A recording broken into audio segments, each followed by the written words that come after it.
He knew what he was doing was wrong. He knew he had HIV before he met me. I was sleeping with the enemy. Texas woman helped send her diabolical ex to prison. What he did to me and other women was just reckless and diabolical, Sarita Anderson said of sociopath Kareem Tyson Zakikani. A Texas woman whose life was upended by an ex-boyfriend she said was masterful at lying and keeping secrets summoned the strength to fight back and get him locked up for decades. I did not see him coming. He just didn't care as long as he got what he wanted, and that's evil. Anderson met Zakikani in 2013 at a hospital in Houston where they both worked as security officers. He was friendly, charming and talkative, and the two had an intense attraction to each other, she said.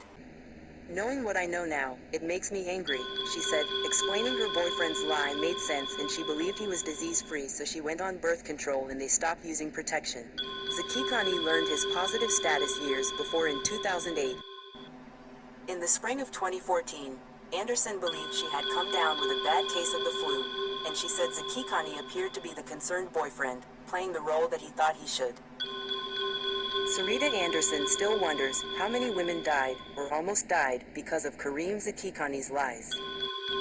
I was sleeping with the enemy, Anderson said. I was suspicious of everybody else but him, and the chaos was laying right next to me.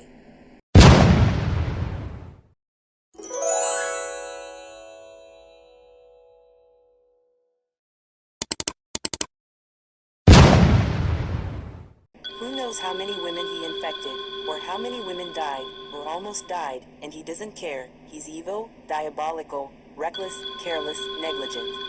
All those things rolled into one. Zakikani let Anderson know he didn't use condoms when in a relationship. She insisted they both get tested, and they waited to have sex again until the results were back. Zakikani also shared his results with her. She noticed HIV was absent from the list. His excuse? Zakikani claimed the doctor told him he would only call about his HIV status if there was an issue, Anderson recalled. Anderson showed Zakikani paperwork proving she was negative for all sexually transmitted diseases, including HIV. It's not always good to be somebody's sneaky link.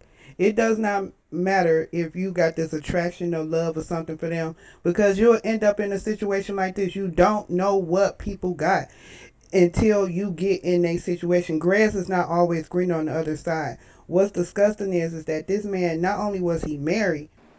The first time they were intimate, he told her it was her choice if they used protection or not. He was more than willing to not wear a condom, Anderson said. He was cheating with other women outside of his wife. He had gave his wife HIV, full-blown AIDS, by 2009. So he was not only cheating on her, he was cheating on the girlfriend too. Y'all better pay attention to this shit for real.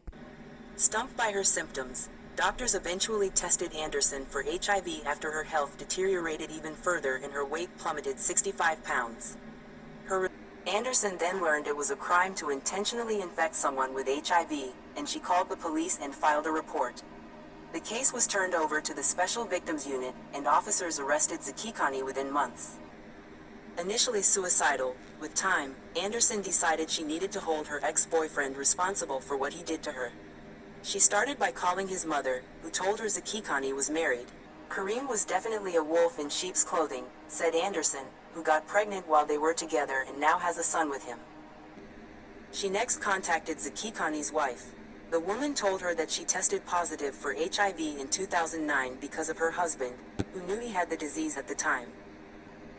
Zakikani, 38, pleaded guilty to aggravated assault of a family member causing serious bodily injury.